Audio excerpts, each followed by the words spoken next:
चलो आज स्टार्ट करते हैं। सबसे इम्पोर्टेंट है आपका फोर्थ ईयर में पंचकर्म बुक है, अलग से पढ़ाना है, इसको अलग से पेपर होना है।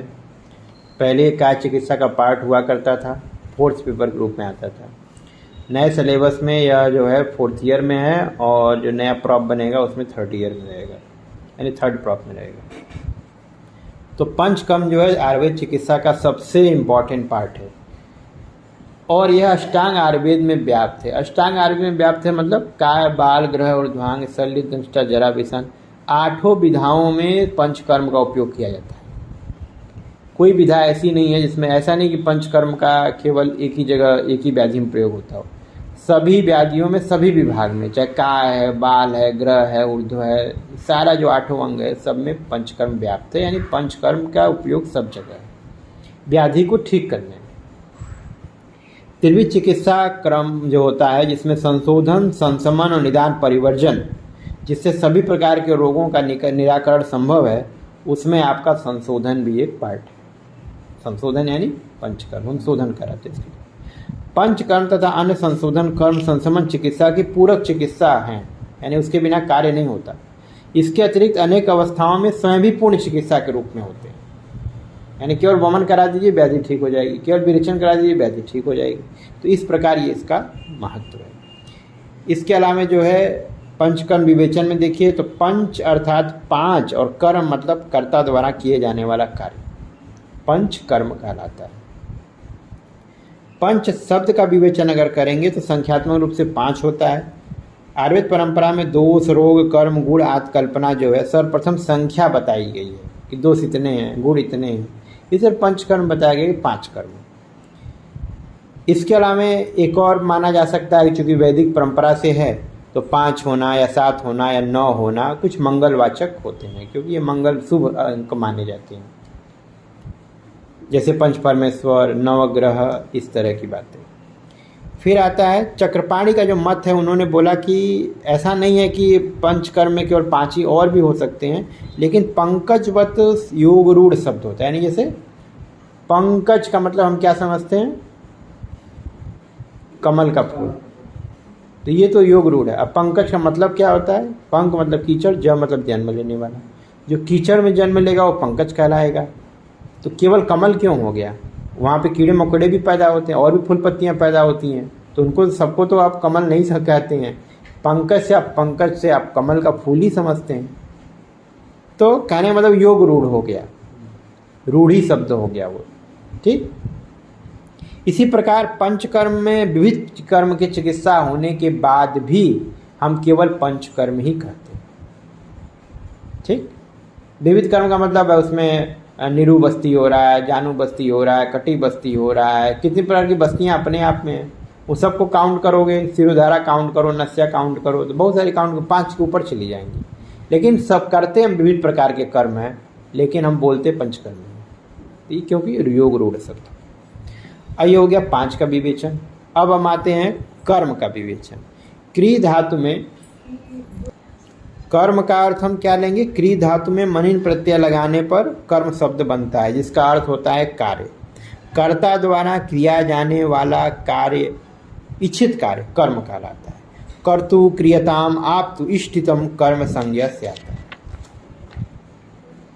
इसके अलावा कर्ता एवं करण के परस्पर संयोग से क्रिया या कर्म होता है। कृत करण संयोगात क्रिया।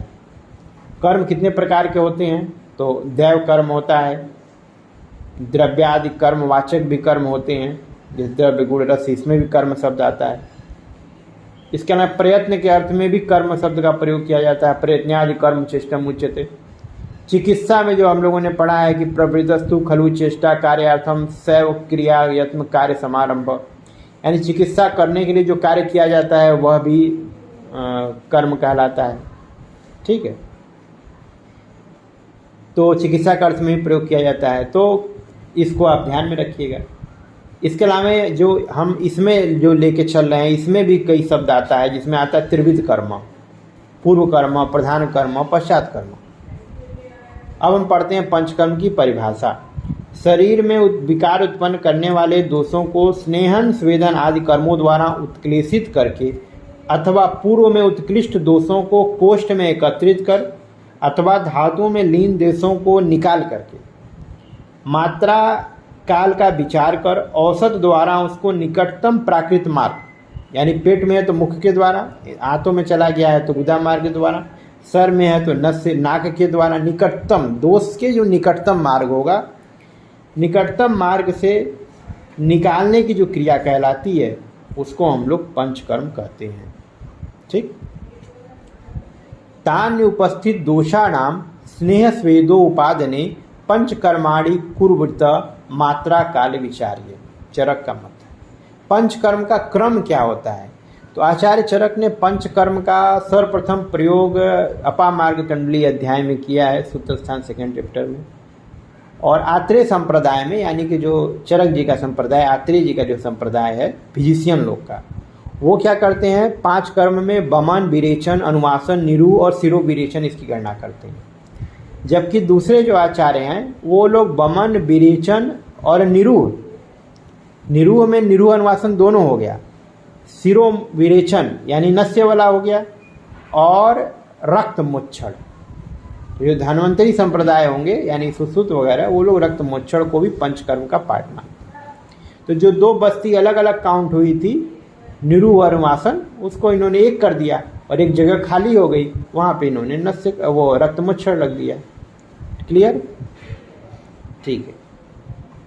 बाकी चरक का जो कुछ रेफरेंसेस है उन्होंने दे रखा है, वो पढ़ लेते हैं हम लोग। अपामार्ग तंडुली में शिरो विरेचन, बमन विरेचन, अस्थापन, अनुवासन इन द्रव्यों का उल्लेख किया गया है, चूँकि वो संग्रह स्थान है, वहाँ कुछ औषधियों के संग्रह के बारे में बताया गया है। परंतु इसे पंचक्रम का हम क्रम नहीं मानते हैं, क्योंकि इसमें सिर को उत्तम अंग मान करके शिरो विरेचन के बारे में ही ज़्यादा वर्णन किया गया। अपामार्ग तंडुली अध्याय, इसका नाम वही है। सूत्र स्थान में देखो, नववेगांत धारणी में कई प्रकार के वेग की चिकित्सा में पंचकर्म का विधान किया गया। वृष योग का प्रयोग करने के लिए बताया गया है। तो बमन, विरेचन, बस्ती, नस्य कर्म का यथाक्रम प्रयोग करें। सिद्ध स्थान में कल्पना स्थान में कल्पना सिद्धि अध्याय में पंचकर्म के क्रम में द्वितीय प्रश्न पूछा गया क्रम के बारे में, परंतु उसका उत्तर स्पष्ट रूप से नहीं दिया गया। इसी अध्याय में हमें जो पता चलता है वो यह पता चलता है कि स्नेहन स्वेदन कराने के बाद क्रमशः बमन कराइए, विरेचन कराइए, अनुवासन कराइए, अस्थापन कराइए और नश्य कराइए। ये क्रम आप लेके चल सकते हैं। और तो कुछ है नहीं। अब आगे सुश्रुत का देखते हैं। सुश्रुत ने बोला कि सुश्रुत ने भी पंचकर्म का स्पष्ट उल्लेख नहीं किया है, परंतु चिकित्सा स्थान में पंचकर्म विषयों यथा क्रमशः स्नेहन स्वेदन, बमन, विरेचन, अनुवासन, निरूह तथा नस्य का वर्णन अलग अलग अध्यायों में विस्तार पूर्वक वर्णन किया। सूत्र स्थान के अग्रोपहरणी यानी चरक सुश्रुत के सूत्र स्थान के अग्रोपहरणी अध्याय में त्रिविध कर्म, पूर्व कर्म, प्रधान कर्म, पश्चात कर्म का वर्णन किया गया। इसी पर टिप्पणी करते हुए डल्हर ने क्या बोला कि त्रिविधा कर्म, पूर्व कर्म, प्रधान कर्म, पश्चात कर्मश्चैति। तो अब डल्हर ने इसकी व्याख्या की, कमेंट्री की निबंध संग्रह में। वो क्या बोलते हैं, पूर्व कर्म का मतलब हम क्या समझेंगे, लंघन, दीपन, पाचन, स्नेहन, स्वेदन, बमन या विरेचन। ठीक। प्रधान क्रम में व्रण का पाटन, रोपण, और पश्चात कर्म में बल, वर्ण, जठराग्नि को बढ़ाने वाले कर्म। तो इनके पूर्व कर्म में ही आपके बमन विरेचन आ जाते हैं, क्योंकि ये इनका मुख्य कर्म क्या था, व्रण के ऊपर कार्य करना। स्नेहन, स्वेदन, बमन, विरेचन सब पहले करा लीजिए, उसके बाद हम ऑपरेशन करेंगे, ये वाला थॉट था। लेकिन जो चरक संप्रदाय वाले होंगे वो लोग, तो आत्रेय संप्रदाय वाले, उनका मुख्य कर्म ही बमन विरेचन है, तो पूर्व कर्म में थोड़ी जाएगा। पूर्व कर्म में लंघन, दीपन, पाचन, स्नेहन, स्वेदन, इतना पूर्व कर्म हो सकता है। बाकी फिर देख लो, पूर्व कर्म में संचय, प्रकोप, प्रश्रय, स्थान, संश्रय तथा पूर्व रूप अवस्था में किए जाने वाला कर्म पूर्व रूप कहलाता है। ठीक है। प्रधान कर्म में रोगोत्पत्ति के पश्चात होने वाला कार्य हो सकता है। पश्चात कर्म में प्रधान कर्म में रोगोत्पत्ति के पश्चात किए जाने वाला कर्म, पश्चात कर्म में रोग की निवृत्ति के उपरांत रोग के अपुनर्भव हेतु किए जाने वाला कर्म। यानी कई प्रकार से इसको हम पूर्व कर्म, प्रधान कर्म, पश्चात कर्म को समझ सकते हैं। पंचकर्म की दृष्टि से हम एकदम अलग समझते हैं। जो पंचकर्म की दृष्टि में पूर्व कर्म पाचन, स्नेहन, स्वेदन, प्रधान कर्म में बमन, विरेचन, बस्ती, नस्य, रक्त, शिरा, मोच्छड़, और पश्चात कर्म में संसर्जन कर्म, ये हमारा पंचकर्म का क्रम। तो इसमें और तो कुछ इंपॉर्टेंट नहीं दिख रहा। बाकी एक श्लोक याद कर लीजिएगा सारंगधर का, जो ये है, वमन रेचनम नस्यम निरूहस्य अनुवासना एतानि पंच कर्माणि कथितानि मुनीश्वरे, जो कि ये पांचों जो हमारे इन जनरल हम यूज करते हैं पंचकर्म का अर्थ में, ये पांचों का उन्होंने एक साथ लिख दिया। वमन रेचनम नस्यम निरूहस्य अनुवासनम एतानि पंच कर्माणि कथितानि मुनीश्वरे। ठीक। और भाव प्रकाश का भी वही है, प्रथमम वमनम पश्चातम विरेकम च अनुवासनम एतानि पंच कर्माणि निरोहणो नावनम तथा। ये भी एक तरह का क्रम ही बता रहा, तो इसको भी आप याद कर सकते हैं। दोनों में इसको एक याद कर लें। अब आता है पंचकर्म चिकित्सा एवं शोधन कर्म, डिटेल में क्या होता है। आयुर्वेद चिकित्सा के अंतर्गत पंचकर्म तथा षटकर्म, ये दो प्रकार के उपक्रमों का विशेष महत्व है। आचार्य चरक ने षटकर्म के अंतर्गत चिकित्सा के मूल षड्विध उपक्रम लंघन, भृंगण, रुच्छड़, स्नेहन, स्वेदन तथा स्तंभन का उल्लेख किया। इन 6 कर्मों की कार्मुकता के आधार पर बागभट्ट ने द्विविध उपक्रम बताया, अवतर्पण और संतर्पण। ठीक, तो ये याद है तुम लोग को? नहीं याद किए हो? लंघनम भृंगणम काले स्नेह रुच्छड़म स्नेहनम तथा स्वेदनम स्तनम च जानिते सविशक, ये श्लोक याद कर लेना। इसी को जब 3 संतर्पण एक साथ रख दोगे तो उसी को संतर्पण, 3 अवतर्पण में चला जाएगा, तो बागभट्ट ने अलग बोला। तो षड्विध उपक्रम ही पंचकर्म चिकित्सा का मूल आधार व सिद्धांत हैं। लंघन में पाचन, वमन, निरूह, विरेचन, निरूह, कुछ प्रकार के नस्य, ये सब आ सकते हैं। भृंगण में भृंगण बस्ती, भृंगण नस्य, रसायन बाजीकरण बस्ती, अनुवासन बस्ती का अंतर्भाव किया जा सकता है। स्नेहन तथा स्वेदन का पृथक पृथक उपक्रम वर्णन किया गया है, इतना याद करना। फिर आता है आचार्य चरक ने शोधन के अंतर्गत वर्णन में अनुवासन को छोड़कर 4 शोधन बाने हैं। तो चतुष्प्रकारा संशुद्धि, पिपासा, मारुत आतपो, पाचन्या, उपवासस्य, व्याम, शीति, लंघनम। यानी लंघन में आपके अनुवासन बस्ती को छोड़ करके बाकी सारे को लंघन माना है, वमन को, विरेचन को, है ना, निरूह को, इसको सबको क्या माना है? लंघन। तो 10 प्रकार के वो। अब आता है कि हमारा जो चिकित्सा सिद्धांत है वो क्या कहता है सुश्रुत के अनुसार। ठीक, वो है दोषा क्षीणाम वृद्धि बृहत्तित्वाम कुपिता प्रशमित्वाम वृद्ध्या निर्हर्तव्याम समा परिपालयति। यानी कि क्षय की वृद्धि, वृद्धि का क्षय, सम का परिपालन, कुपित का प्रशमन, ये चिकित्सा सिद्धांत। ये आपको याद करना पड़ेगा। फिर आता है शोधन चिकित्सा का प्रयोग दोषों की वृद्ध अवस्था में करना चाहिए। वृद्ध अवस्था में 3 अवस्थाएं हो सकती हैं, जैसे वो निरामावस्था, सामावस्था, चलायमान अवस्था। तो निरामान अवस्था में आप क्या करेंगे? सामान्य रूप से बहुदोष की अवस्था में दोषों को शरीर से बाहर निकालने हेतु वमन आदि कर्मों का प्रयोग किया जाता है। वृद्ध दोष 3 अवस्थाएं हो सकती हैं, बहुदोष, मध्य दोष, हीन दोष। बहुदोष में जिसमें कफ, पित्त, रक्त, मल अति मात्रा में संचित हो, उनका वात से संबंध हो और बृहद शरीर युक्त हो, बलवान हो, उसमें संशोधन द्वारा लंघन करा देना चाहिए। वमन विरेचन आप करा सकते हैं। बहुदोष अवस्था में दोष काल का विचार करके वमन करा लीजिए या तो अनुलोमन यानी कि विरेचन करा लीजिए। बहुदोष के लक्षण क्या होते हैं, इन्होंने कुछ लक्षण दिए हैं तो याद कर लेना। अभिपाक, रुचि, स्थौल्य, पांडु, गौरव, पीड़िका, कोट, कंडु, अरति, आलस्य, कफ, पित्त, उत्क्लेश, निद्रा, नाश, अति निद्रा, अशुभ स्वप्न दर्शन, तृप्ति पूर्वक तृष्णा, भृंगण करने वाले, आहार का सेवन करते हुए बलमण की हानि होना, ये सब। जब दोष, जो आपको इन शॉर्ट जो याद करना है वो याद कर लीजिए कि अगर बलवान शरीर है और देह स्थिर है तो संशोधन कराना चाहिए। दोष और बल अगर मध्यम है तो संशमन कराना चाहिए, और दोष और बल अगर अल्प हैं तो विशोषण कराना चाहिए, यानी वहाँ पे सुखाने का प्रयास करना चाहिए। इसीलिए इन्होंने एग्जाम्पल दिया है, जब दोष अधिक मात्रा में बढ़ जाए तो दोषावशेषण करना चाहिए, क्योंकि बिना खेत के मेड़ को तोड़े उसमें एकत्रित जल को हम बाहर नहीं निकाल सकते। उसी प्रकार जो होता है ये बहुदोष में वमन विरेचन कराना चाहिए। तो बहुदोष का एक क्राइटेरिया होता है कि कोई खेत है उसमें खूब सारा पानी भर गया है, अब उसको सुखा नहीं सकते आप, उसमें आपको मेड़ काटना ही पड़ेगा ताकि सारा जल बाहर निकल जाए, खेत अपने आप सूख जाए। अब आता है अगर मध्यम बल है तो मध्यम बल में क्या होगा, देख लो, कुछ भी सूचिका, अलसक, ज्वर, विबंध, गौरव, उद्गार, हिल्ला, सरोचक, ये सब मिलेगा। यदि ये रोग मध्यम बल वाले पुरुषों को हो तो उनमें पाचन द्वारा लंघन करना चाहिए। यदि ये रोग अल्प बल वाले पुरुषों को हो तो उसमें पिपासा, निग्रह, उपवास बना जीतना चाहिए। यानी कि मध्यम बल है तो मध्यम बल में आपको क्या करना चाहिए, लंघन और पाचन का विधान किया गया। एग्जाम्पल क्या दिया गया कि दोषों का उसी प्रकार समन हो जाएगा जैसे सूर्य की रोशनी से और वायु द्वारा डाली गई थोड़ी धूल या थोड़े से राख से थोड़ा सा जल होगा तो सूख जाएगा। ठीक। फिर आता है हीन दोष। हीन दोष में क्या करना है, जिसमें दोष अल्प हो तो केवल लंघन कर लीजिए, आपका व्याधि सही हो जाएगा। ठीक, ये क्लियर हुआ। तो आपको याद रखना है, वृद्ध दोष में दोषावसेचन, मध्यम दोष में लंघन पाचन, हीन दोष में केवल लंघन। ठीक।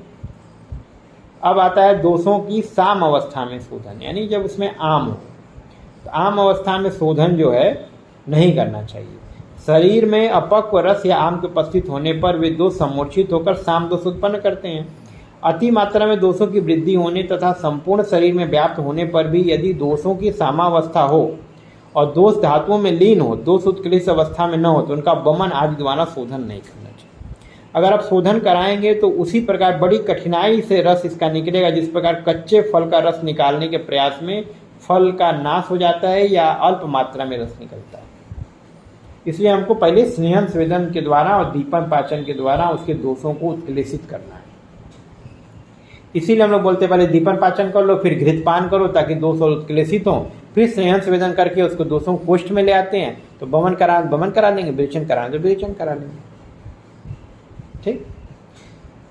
सर्वप्रथम आम साम दोषावस्था तथा दोषों के धातुओं में लीन होने पर सर्वप्रथम दीपन पाचन, स्नेहन और स्वेदन कराना चाहिए। और जब दोष शिथिल और उत्क्लेशित हो जाएं, तब दोषों के बल अनुसार संशोधन का प्रयोग कर समीपस्थ मार्ग से दोषों को बाहर निकालते। ठीक। दोषों की चलायमान अवस्था में शोधन। कोष्ठ के मृदु होने पर तथा प्रकोपित दोषों के अपने स्थान से चलायमान होने पर पुरुष के शारीरिक बल का विचार करने की आवश्यकता नहीं पड़ती। ऑलरेडी उत्क्लेशित है तो वहां पे आप दुर्बल रोगी को भी तुरंत संशोधन करा सकते हैं। फिर आगे वाला फोर्थ लाइन में इसको टिक कर लो। अल्प बल युक्त तथा दुर्बल पुरुषों के दोषों का शोधन करते समय प्रकोपित दोषों एवं अपने अपने स्थान से चलायमान प्रबुद्ध दोषों को अल्प अल्प मात्रा में बार बार निकालना चाहिए। यानी जो कमजोर लोग हैं एक साथ आप संशोधन ना करिए, थोड़ा थोड़ा दोषों को बाहर निकालिए। और जब अल्प अवस्था हो जाए तो उनका आप समन भी कर सकते हैं। फिर आता है दोषों की आशयापकर्ष अवस्था में शोधन। अब आशयापकर्ष क्या होता है ये आप एक टॉपिक के पिछला बताया, वहाँ पे एक बार सुन लेना। इसमें क्या होता है, वात अर्धक आहार विहार से वात प्रकोपित हो जाती है, वो अन्य दोषों को खींच के दूसरे स्थान पे ले आती है। तो आशय अपकर्ष में वायु का समन किया जाता है। ठीक, वात की चिकित्सा है। तो शोधन बहुत ही सावधानी पूर्वक करना चाहिए, क्योंकि कफ एवं पित्त दोष वृद्ध अवस्था में नहीं होते, क्योंकि वो सामान्य अवस्था में होते हैं, परंतु अन्य आशयों में गमन होने के कारण कफ एवं पित्त दोष की वृद्धि के लक्षणों को उत्पन्न करते हैं। इसमें दोष वृद्धि होने का भ्रम होता है। इस अवस्था में सर्वप्रथम स्नेहादि वात सामक सर्व विधियों का प्रयोग तथा वात का अनुलोमन करना चाहिए। वात का अनुलोमन हो जाने से अन्य स्थान में गए हुए दोष स्वस्थान में आने लगते हैं अपने आप। ठीक। फिर आता है तुम्हारा दोष की आवरण अवस्था में। दोष का आवरण है तो आवरण की वृद्धि न करते हुए सर्वप्रथम आवरक जो ऊपर है कफ या पित्त की चिकित्सा करनी चाहिए, उसके बाद आवरित वात की चिकित्सा करनी चाहिए। देख लो, यदि कफ और पित्त दोनों ही दोष आवरक के रूप में हो तो हमें सर्वप्रथम पित्त की चिकित्सा करनी चाहिए, प्रेफरेंस दिया। पित्त आवृत वात की चिकित्सा में व्यत्यास कर्म, यानी एक बार वात की एक बार पित्त की, किसका करेंगे, शीतल और उष्ण क्रियाओं द्वारा इसकी चिकित्सा करें। ठीक। कफावृत वात में स्नेह स्वेदन तिछ निरूबस्ती बमन विरेचन पुराण सर्पी तिल और सरसव तेल का प्रयोग करें। ये यहाँ तक पढ़े। ठीक। और तो कुछ खास नहीं है, बाकी रासायनिक रूप में शिलाजती दूध गुगुली सबका प्रयोग करना चाहिए। अब जो इंपॉर्टेंट जो आपको याद करना है, दोषों का कोष्ठ से शाखाओं में गमन और शाखा से दोष का कोष्ठ में गमन। तो श्लोक याद करना है, व्यायामाद उष्णात तैक्षण्याद अहितस्य औचारणात् कोष्ठम शाखा मलायन्ते द्रुत मार्तस्य च। यानी अत्यधिक व्यायाम करने से, उष्मा और जठराग्नि की तीव्रता के कारण, अहित आहार विहार का सेवन करने से और वायु की शीघ्र गति होने के कारण दोष जो है कोष्ठ से शाखा में चले जाते हैं। यहाँ शाखा मतलब ये लिम्स नहीं है, धातुएं। ठीक, फिर आता है शाखा से कोष्ठ में कैसे आएंगे। वृद्ध्या विस्यंदनात् पाकात् स्रोतो मुख मिशोधनात् शाखा मुक्त्वा मलाकोष्ठम यान्ति वायुष निग्रहात्। यानी दोषों की अति वृद्धि होने पे शरीर का विस्यंदन या विलयन होने से दोषों का, और दोषों का पाचन द्वारा परिपाक करके, और रुद्ध स्रोतों का स्रोतों मुख द्वारा विशोधन करके, प्रकोपित एवं प्रतिलोम वायु के निग्रह करने के कारण। ये दो श्लोक याद करेंगे तो बढ़िया है, नहीं तो टेबल तैयार कर लीजिए। ठीक, अब जो पढ़ना है वो है पंचकर्म या संशोधन चिकित्सा के योग्य और अयोग्य पुरुष। पंचकर्म के योग्य पुरुष में क्या होते हैं, जो राजा, राजा सदृश अन्य पुरुष, यानी जो लोग धनवान हैं, सभी प्रकार के उपकरणों एवं साधनों से संपन्न धनी पुरुष, बमन अथवा विरेचन द्रव्यों के जो पीने के इच्छुक हों, उनको उपकल्पनीय अध्याय में बताया गया संभार द्रव्य। संभार द्रव्य सब आता है बार बार, तो यानी जो आपकी इक्विपमेंट, जो भी इस मटेरियल चाहिए उसको इकट्ठा करना। ठीक है, उसके बाद संशोधन औषध का पान कराना चाहिए। इस प्रकार निर्धन पुरुषों को भी यथार्थ अथवा परिस्थिति के अनुसार संशोधन कराना चाहिए, यानी बमन विरेचन दोनों के लिए इंडिकेटेड। अनेनम विविधा राजा मात्रा मात्र अथवा पुनः यस्य स्वा विपुल द्रव्यम स संशोधनम अर्हति। पंचकर्म के अयोग्य पुरुष क्या होंगे, जो चंड हों। चंड मतलब जिनका हमें नहीं कराए, मतलब ऐसे कैटेगरी हम बता रहे हैं जिनका वमन नहीं कराना चाहिए। चंड यानी अति क्रोधी हो, घी दे दिया, घी क्यों दे दिया पीने के लिए, स्नेहन क्यों इतना हो रहा है, हमको बेचैनी हो रही, तो ऐसे अति क्रोधी को व्यक्ति को नहीं करना चाहिए। अति साहसी, साहसी हो, आप घी पीने को बोल रहे हैं कि आप पी लेना 30 ml, तो कहें हम तो 100 ml पी लेते हैं, 100 दे दो तो कहें हम 400 ml पी लेंगे, तो अति साहसी व्यक्ति को न दो। डरपोक को न दे, हम पीबे नहीं करेंगे, हमको कुछ हो जाएगा।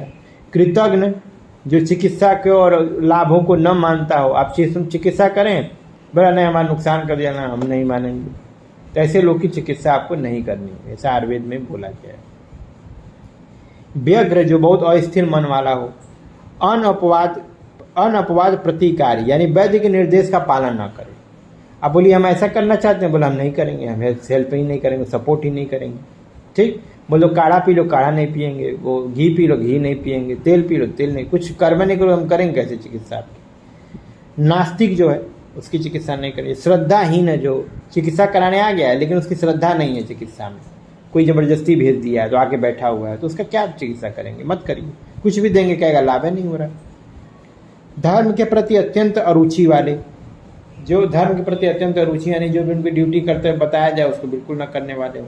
शोक से पीड़ित हो, शंका से पीड़ित हो, असाध्य रोग से, निर्धन भी दिया हुआ है, वस्तुओं से विहीन हो। अब आपको घृत पिलाना है, घृत आता है 2-2 हज़ार रुपये का, अब क्या हमें पैसे नहीं है, कैसे घी पिलाएं, अब कैसे करोगे फिर चिकित्सा। उनके लिए क्या है, जो राजाश्रित चिकित्सालय होते हैं वहाँ उनको भेज दीजिए, आप प्राइवेट में उनको चिकित्सा नहीं कर पाएंगे व्यक्तिगत रूप से। परिचारक रहित रोगी, उसका कोई अटेंडेंट ही नहीं है, ऐसी की चिकित्सा ना करिए। जिसके बल मांस शोरित सब अति क्षीण हो चुके हों उनका मत करिए। मरणासन अथवा मृत्यु सूचक लक्षणों से युक्त रोगी हो तो उसका भी मत करिए। वैद्य विदग्ध हो, यानी वैद्य से उसको द्वेष होता हो। शत्रु हो, तुम्हारा शत्रु हो। अच्छे वैद्य या राजा से द्वेष करने वाला हो, या फिर अच्छे वैद्य और राजा जिससे द्वेष करते हो, तो ऐसे रोगी को चिकित्सा न करें। जैसे राजा से द्वेष कौन करेगा, चोर करेगा। चोर आ गया ट्रीटमेंट कराने के लिए, एक शब्द आया हुआ है वैद्यमानी, ये बहुत बड़ा यूज होता है और इसका अर्थ भी बहुत है, जो स्वयं को ही वैद्य समझता हो। आप कोई चिकित्सा बताएं तो क्या ये तो ऐसे नहीं ऐसे करेंगे, कोई दवा बताएं दवा में ऐसे काम करी, दवा हम खाए हुए हैं पहले, हम खुद खाते हैं, कई लोग को दिए हुए हैं, तो ऐसी की चिकित्सा आप ना करिए जो खुद को ही डॉक्टर समझता हो। आप चिकित्सा करेंगे, जो दवा लिखेंगे उसी में नुक्सा चीनी करेगा कि ऐसा नहीं ऐसा है, इससे तो कुछ लाभ है नहीं होता। कई मरीज आते हैं, जैसे हम बोल देंगे ये दिक्कत है, दीपन पाचन और पेट साफ नहीं रहा, अब जैसे बोलेंगे अभ्यारिष्ट दे दो, तो कहेंगे अरे ये तो बहुत पिया हूँ मैं, अब क्या करोगे, अब तुमको ब्लॉक कर दिए वो, आपकी डायग्नोसिस से अभ्यारिष्ट को यूज होना चाहिए, और ऑलरेडी ब्लॉक कर दिए तुमको कि मैं बहुत पिया हूँ, कई बार पिया। किसका पिए हो, कब पिए हो, उस समय पुष्ट की क्या स्थिति थी, उस सबसे मतलब थोड़ी है उनको, खुद के ही वैद्य समझ रहे हैं, तो इनके लोग की चिकित्सा ना करें। श्लोक दिया चरक सिद्धि में पढ़ दे रहा, चंडम साहसिको भीरु कृतघ्नम विग्रम एव च सद्राज्य स भिषजाम द्वेष्टा तद्विष्टम शोक पीड़ित यादृशिको मुमूर्षीनम विहीनम कर्णस्य वैरी वैवैद्य विदग्धम श्रद्धाहीन सुसंकित। जिसको शंका भी रहती है उसका भी नहीं चिकित्सा करना है। भिषजाम अविधेय यश्च न उपक्रम विशुद्धता एतान अनुपचारम वैद्योम बहुन दोष व प्रियात। तो ये चीज़ आपको ध्यान रखना है। इसके अतिरिक्त कुछ ऐसे रोगी होते हैं जिसमें पंचकर्म का निषेध किया गया है, जैसे गर्भिणी है, बालक है, वृद्ध है, अतिकृत अति स्थूल है, इस सब। जैसे अजीर्ण में भी बोला गया, अजीर्ण रोगी में वमन को छोड़ करके अन्य सभी कर्म का निषेध किया गया है। तो कंडीशनल है सब, ये जनरल यहाँ पढ़ लीजिए। बाकी सब में, बच्चों में भी पंचकर्म होता है, पीडियाट्रिक पंचकर्म भी होता है, गर्भिणी में भी कुछ पंचकर्म होते हैं। तो इन जनरल यहाँ बताया गया है, बाकी स्पेसिफिक तो बताया जाएगा। फिर आता है संशोधन के गुण या फल क्या मिलेंगे। तो सबसे पहले आपको देना है मला, ये श्लोक याद करना है संशोधन का। मलापह रोगहरम बलमण प्रसादनम पीत्वा संशोधनम सम्यक आयुष युज्यते चिरात। यानी सभी प्रकार के मलों को शरीर से बाहर निकालने वाला, सभी प्रकार के रोगों को शमन करने वाला, बलमण का प्रसादन करने वाला। कब कैसे होता है? पीत्वा संशोधनम सम्यक आयुष युज्यते, यानी कि आप अगर संशोधन अच्छे से कराते हैं तो ये प्राप्त होता है। बाकी ये देख लो, जो एक और श्लोक है बहुत इंपॉर्टेंट, एव विसिद्धम कोष्ठस्यम काय अग्नि अभिवर्तते व्याधस्य उपसामयन्ति प्रकृतिश्च अनुवर्तते। यानी प्रकृति का पुनः स्थापन करेगा और व्याधि को नष्ट कर देता है। तो ये श्लोक आपको याद करना है। कोई कोई पूछा था प्रकृतिश्च अनुवर्तने का क्या मतलब है, तो वात पित्त कफ को उसकी साम्य अवस्था में ले आना, यानी प्रकृति को अपने साम्य, प्राकृत और वैकृत, वैकृत मतलब रोग, प्रकृत मतलब कि नॉर्मल, तो उसको प्राकृत अवस्था में ले आना। ठीक। बाकी और दिया है कि श्लोक और इम्पोर्टेंट है, दोषा कदाचित कुप्यंती जीता लंघन पाचने जीता संशोधने न तू तेषां पुनरुद्भव। यानी कि जो दोष जो है वह लंघन पाचन के द्वारा ठीक किए जाते हैं, उसको हम लोग क्या बोलते हैं, वो दोबारा आपको हो सकते हैं, लेकिन जो संशोधन के द्वारा ठीक किए जाते हैं ते न तेषां पुनरुद्भव, वो पुनः उत्पन्न नहीं होते, दोबारा वो बनते ही नहीं है। यानी जड़ से जो चिकित्सा होती है वो पंचकर्म के द्वारा की जा सकती है। ठीक। बाकी आता है कि संशोधन के उपरांत जिसका पंचकर्म हो गया वो कैसा दिखेगा। सर्वक्षमोस ही संसर्गो रतियुक्तम स्थिरेन्द्रिय बलवानम सत्व संगनम ज्ञेय विज्ञेय प्रकृतिगत। ये जिसका संशोधन अच्छी प्रकार से हो गया और सम्यक संशोधन का लक्षण है। यानी पूर्व सभी प्रकार आहार विहार करेगा, मल मूत्र के वेग अच्छी हो जाएंगी, इंद्रियां अपने अपने कार्यों में स्थिर हो जाएंगी, प्रत्येक कार्य प्रेम पूर्वक करेगा, शरीर बलवान होगा, सत्व संपन्न होगा, ये सब करने वाला जो व्यक्ति होगा अच्छी प्रकार संशोधन हो गया, ये बताता है। फिर आता है स्वास्थ्य वृद्धि और रोगों के प्रतिषेध एवं चिकित्सा में पंचकर्म का महत्व। ये मल्टीपल हेडिंग के साथ आपको पूछ सकते हैं। तो सबसे पहला क्या है कि पंचकर्म के लिए महत्व बताते हुए बोला गया है, देखो, पंचकर्म चिकित्सा रोग एवं पंचकर्म की विशेष क्रियाकारिता के आधार पर संपूर्ण चिकित्सा या अर्ध चिकित्सा के रूप में मानी जाती है। आचार्य अग्निवेश ने काय चिकित्सा में बस्ती कर्म को संपूर्ण चिकित्सा का आधा अंश बताया है। 10 चिकित्सा अर्धमिति ब्रुवंती सर्वा चिकित्सा अपि बस्ती में खे, और जबकि कुछ आचार्य इसको संपूर्ण भी मानते हैं। ठीक। इसी प्रकार शल्य तंत्र में जो रक्त मोक्षण को अर्ध चिकित्सा माना जाता है। तो ये दो चीजें आपको याद रखना है कि काय चिकित्सा में, यानी कि जो आत्रेय संप्रदाय है उसमें बस्ती को आधी या संपूर्ण चिकित्सा मानी जाती है, और सिरा वेद को सुश्रुत जो है आधी चिकित्सा मानते हैं। सिरा वेद चिकित्सार्था अर्धम शल्य तंत्रम प्रकृतित। ठीक। यह उसी प्रकार है, यथा प्रणिहित सम्यक बस्ती काय चिकित्सा के जैसे काय चिकित्सा में बस्ती होती है। अब आता है आयुर्वेद का प्रयोजन क्या होगा। तो आयुर्वेद का प्रयोजन वही होगा जो पंचकर्म का प्रयोजन है। सेम पंचकर्म का प्रयोजन के अनुसार आयुर्वेद का प्रयोजन, स्वस्थ पुरुष की रक्षा करिए और आतुर के विकार का प्रशमन करिए। तो हम सबसे पहले इसको 2-3 स्टेप में देखेंगे। सबसे पहला आता है स्वस्थ पुरुषों में क्या पंचकर्म कराया जा सकता है। बहुत कॉमन क्वेश्चन है, पूछा जाता है। तो दैनिक दिनचर्या में पंचकर्म जो आप लोग दिनचर्या में पढ़े हैं चैप्टर में, अभ्यंग है, स्नेहन है, उद्वर्तन है, सिरो अभ्यंग है, प्रतिमर्श है, पादा अभ्यंग है, कर्ण तेल, कान में तेल डालना, सिरोश्रवण पादेशु विशेषण विशेष तेल। तो ये सब श्लोक जो आते हैं वो आप यूज कर सकते हैं उसको। न से प्रतिमर्श, न से डेली ही करना है। फिर आता है ऋतुचर्या में, हम पढ़ चुके हैं हेमंत, जैसे ये हेमंत ऋतु और शिशिर ऋतु और बसंत ऋतु में वात और पित्त और कफ की क्या स्थिति होगी, संचय प्रकोप प्रशमन वाला जो कॉन्सेप्ट होता है। तो जो ऋतु अनुसार हम पंचकर्म कराते हैं उसमें प्रावृट या वर्षा में वात का शोधन कराइए, शरद में पित्त का शोधन कराइए और बसंत में जो कफ का शोधन कराइए। तो शोधनार्थ तो अभी तो क्लियर हमको मालूम है कि वात का शोधन के लिए बस्ती और पित्त के लिए विरेचन और कफ के लिए वमन कराना है। यानी बसंत में वमन कराइए और शरद में विरेचन कराइए और वर्षा ऋतु में या प्रावृत में आप जो है बस्ती कराइए। अब आता है अवधारणी वेग में भी दिया हुआ है, मलमूत्र के वेगों में अधिक धारण करने से अनेक प्रकार के रोग उत्पन्न होते हैं। उसमें भी उन्होंने मूत्र वेग का उत्पन्न में क्या बोला है, अवगाहन करिए, स्वेदन करिए, अभ्यंग करिए, त्रिविध बस्ती कर्म दिया है। पुरुष वाले में अवगाहन, बस्ती और वर्ती का प्रयोग, ये सब समझाया हुआ है। विष वाले में अगर तंत्र में आप लोग पढ़े ही हैं, उसमें अच्छा खासा पंचकर्म का प्रयोग दिया हुआ है। गर्भी से संयोगज विष के लिए बाहर निकालने के लिए पंचकर्म का व्यापक प्रयोग किया जाता है। ठीक, अब आता है विष चिकित्सा के जो 24 उपक्रम होते हैं, उसमें कुछ पंचकर्मा के भी योग दिए हुए हैं, मतलब उपक्रम दिए हुए हैं, जैसे परिसेचन, अवगाहन, वमन, विरेचन, नस्य, रक्त मोक्षण, ये सब दिया हुआ है। ठीक, अब आता है स्वस्थ पुरुषों में, ये तो हो गया कि आपका दैनिक दिनचर्या होगी स्वस्थ पुरुषों में स्वास्थ्य रक्षण के लिए। अब प्रतिषेधार्थ जो कर सकते हैं उसको हम लोग देख लेते हैं। तो जो मिथ्या विहार और आहार से स्वस्थ पुरुष में संचित दोषों को संशोधन कर्म के द्वारा शरीर से बाहर निकाल देने से उनमें व्याधि के व्यक्त होने की संभावना नहीं रहती। इसी की पूर्ति के लिए षड क्रिया काल का विधान किया गया। इस संचय में ही आप संचय अपरता दोषा लभते न उत्तरागति, इस प्रकार से आप उसको वहीं चिकित्सा कर लीजिए। फिर आता है आपका आतुर पुरुष में चिकित्सा किस प्रकार कर सकते हैं। तो संशोधनम, शमनम, निदान से चौवर्जनम, एतावत भिषजा कार्य रोगे रोगे यथाविधि। इन तीनों का प्रयोग सभी विधियों में, मतलब सभी प्रकार की चिकित्सा में, कहीं पे संशोधन, कहीं पे संशमन, कहीं पे निदान वर्जन, ये तीनों का प्रयोग करके सभी रोगों में आप चिकित्सा करते हैं। यानी पंचकर्म व्यापक रूप से सभी प्रकार के रोगों की चिकित्सा में काम आता है। जरा यक्ष्मा हो गया, प्रमेह हो गया, कुष्ठ हो गया, पांडु हो गया, वात व्याधि हो गया, वात रक्त हो गया, वमन, विरेचन, बस्ती, नस्य, ये सारी चीज़ों में हम इसका प्रयोग कर सकते हैं। अब आता है एक हेडिंग डाल करके आप वहाँ याद कर सकते हैं, अष्टांग आयुर्वेद में पंचकर्म कहाँ कहाँ दिया हुआ है।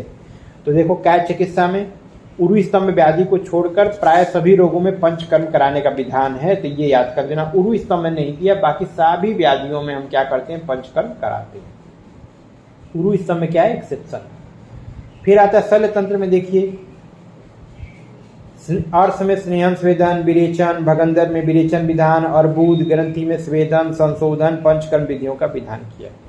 ठीक, शालाक्या में क्या करना है देख लो, नेत्र रोगों में स्नेहन, अच्छी तरह सुने हो, विरेचन, नस्य, परिसेचन, रक्त मोक्षण, ये सब करिए। कर्ण रोगों में घृतपान, स्वेदन, स्नेहन, कर्णपूरण, नस्य, बस्ती, विरेचन, इनका उल्लेख है। इसी प्रकार नासा रोग में, मुख रोग में, शिरो रोग में भी पंचकर्म का विधान किया गया। अब आता है कौमार भित्य, बालकों में रोग और उनके माता के दूषित स्तनपान से होता है, ऐसा माना जाता है। तो बालक और माता दोनों के शरीर का संशोधन का विधान बताया गया है। और कंडीशन क्या देगी, बालकों में मृदु संशोधन कराना चाहिए। कुकुड़क, स्तन तुष्टि, जन्य विकार, पारिगर्भिक, महापद्म आदि विकारों में पंचकर्म कराना चाहिए।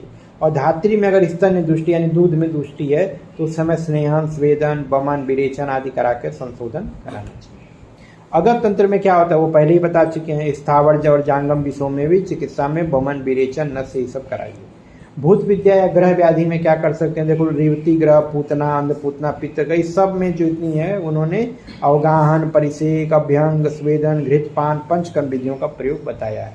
ये पंचकर्म की व्यापकता आपको बता रहा हूँ। रसायन बाजीकरण में तो साफ साफ लिखा है कि कोई भी प्रकार का रसायन सेवन करने से पहले आपको संशोधन कराना ही चाहिए। तो ये आपका अष्टांग आयुर्वेद में पंचकर्म, ये अलग हेडिंग करके अपना याद कर लेना, क्योंकि अलग से भी पूछ सकते हैं। ठीक है, फिर आता है जो लोग पंचकर्म कराते हैं उसमें कुछ चीज़ें जो होती हैं वह अपरिहार्य होती हैं, उनका प्रयोग नहीं, मतलब पंचकर्म के दौरान नहीं करना चाहिए। श्लोक याद कर लेना, उच्च भाषम, रथक्षोभम, अति संक्रमण, आसने, अजीर्णम, हित भोजनम च, दिवा स्वप्नम, समैथुनम, ये 8 काम जो है पंचकर्म कराने के बाद नहीं करना चाहिए। ऊंचे स्वर में बोलना या भाषण करना, रथ क्षोभम, रथ यानी सवारी करना, ट्रेवल करना, अधिक दूरी तक पैदल चलना, एक ही आसन पर अधिक देर तक बैठे रहना, भोजन की अजीर्णावस्था में पुनः भोजन करना, अहितकर व विरुद्ध भोजन आहार का सेवन करना, दिन में सोना, ठीक, यानी दिवा स्वप्न होना, और मैथुन आदि असंयमित स्त्री जन सेवन करना। ये 8 चीज़ें जो हैं वो मना की गई हैं और ये पूछा जाता है पंचकर्म के परिहार विषय बताइए। ठीक, तो ये श्लोक याद रहेगा तभी आप लिख पाएंगे, शॉर्ट नोट है, एग्जाम में आता है। ठीक, उच्च भाषम रथक्षोभम अति चंक्रमणम आसने अजीर्ण महित भोज्य च दिवा स्वप्न स मैथुन। अब इन्होंने दिया कि इनके से होगा क्या। तो उच्च भाषम करेंगे तो ऊर्ध्व भाग में पीड़ा होगी, रथ क्षोभ करेंगे तो सभी देह में पीड़ा होगी, अति संक्रमण करेंगे तो अधो भाग में पीड़ा होगी, और अत्यासन बोलेंगे तो उसमें मध्य भाग में पीड़ा होगी, अजीर्ण होगा तो आम दोष होगा, अहित भोजन करेंगे तो दोषज विकार होंगे, और दिवा स्वप्न करेंगे तो कफज विकार हो जाएंगे, और मैथुन करते हैं तो क्षय व्याधियां होंगी। इनको अष्ट महादोषकर भाव भी बोला जाता है, ये भी याद करना। ठीक, अष्ट महादोषकर भाव। इसमें चिकित्सा आप क्या करेंगे और लक्षण क्या होगा ये हम पढ़ लेते हैं। तो देखो, इसमें सबसे पहले आता है उच्च भाष्य। उच्च भाष्य क्या होगा? सिरोताप, शंख कर्ण, निस्तोत, स्रोतोपरोध, मुख तालु, कंठ शोष, तिमिर, पिपासा, ज्वर, तमक, ये सब लक्षण आएंगे, इनको पढ़ें। चिकित्सा में क्या करेंगे? अभ्यंग, स्वेदन, उपनाह, धूम, नस्य, भोजनोत्तर स्नेह, पान, मांस रस, क्षीरादि का सेवन और सर्वजन वातनाशक की चिकित्सा करेंगे। फिर आता है रथ क्षोभम। रथ क्षोभ में क्या होगा? जैसे यात्रा करो किसी यान से, अब उस समय तो रथ से कोई चलता नहीं है, तो मोटरसाइकिल कार उससे चल रहा हो तो आंत्र पूजन हो जाएगा, अधमान हो जाएगा, इंद्रिय अपरोध होगा, स्पीक पार्श्व वंक्षण में वृष, कटी, सोल, सूल, पृषण वेदना, ये सब हो सकता है।